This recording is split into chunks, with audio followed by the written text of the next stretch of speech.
Un container prêt à habiter plutôt qu'un jour finir dans un EHPAD. C'est le choix inattendu qu'ont fait Marianne et Théo, 73 ans. Ce matin, c'est le grand jour, celui de la livraison. C'est une nouvelle vie qui commence, oui. On a prévu d'y habiter aussi longtemps que nous vivrons, le plus longtemps possible. J'espère aussi. Je suis née ici et maintenant mes parents vont vivre juste à côté de chez moi pour que je puisse les aider. Marianne et Théo ont vendu leur maison à leur fille. Avec l'argent, ils ont acheté ce préfabriqué, installé dans le jardin de la même maison. 200 000 € les 50 mètres carrés, pause inclus. Là, c'est la chambre et là, il y a la salle de bain. Une décision dictée par la quasi-disparition aux Pays-Bas des EHPAD, réservée désormais aux seniors en fin de vie. Vieillir juste à côté de ses enfants, un choix également économique. Aux Pays-Bas, quand vous vieillissez et que vous avez besoin d'aide pour vivre de manière autonome, c'est compliqué. Les soins à domicile coûtent très cher et il y a une pénurie de soignants. Et puisqu'il n'y a plus d'EHPAD, c'est une bonne solution.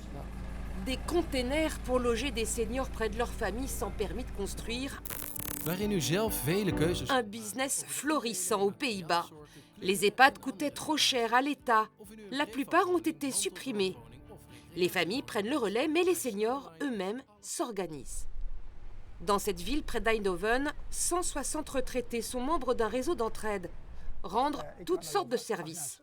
Tu peux aller à la pharmacie, s'il te plaît? Quelqu'un a appelé pour qu'on lui apporte des médicaments. Oui, je peux m'en occuper.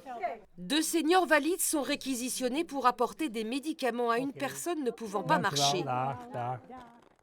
Faire un effort de mémoire pour se souvenir de l'adresse, s'y rendre. Ah, c'est bon, j'ai compris. Chacun y trouve son compte. C'est bon pour nous aussi. Hein? Pourquoi? Parce que marcher, c'est bon pour la sanité. Hein? Oui. Apporter un repas, réparer une chasse d'eau, amener quelqu'un à l'hôpital. Tous ces services sont accomplis bénévolement par d'autres seniors.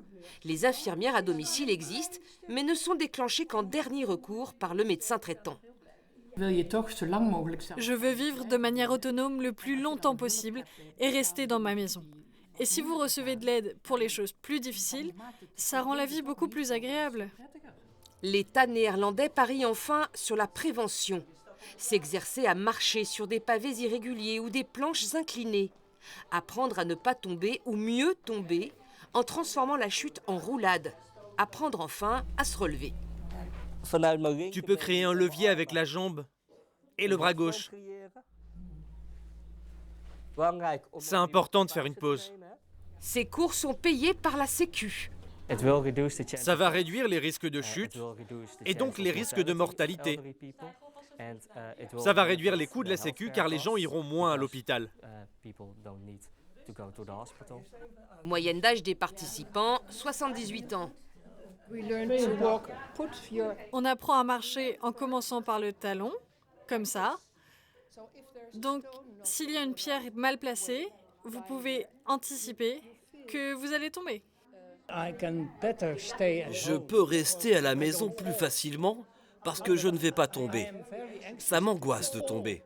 Avec ces exercices, j'ai davantage confiance en moi. Les Pays-Bas ont formé 2000 physiothérapeutes. Prévenir les graves fractures qui mènent à la grande dépendance. Tout faire pour maintenir les seniors à domicile.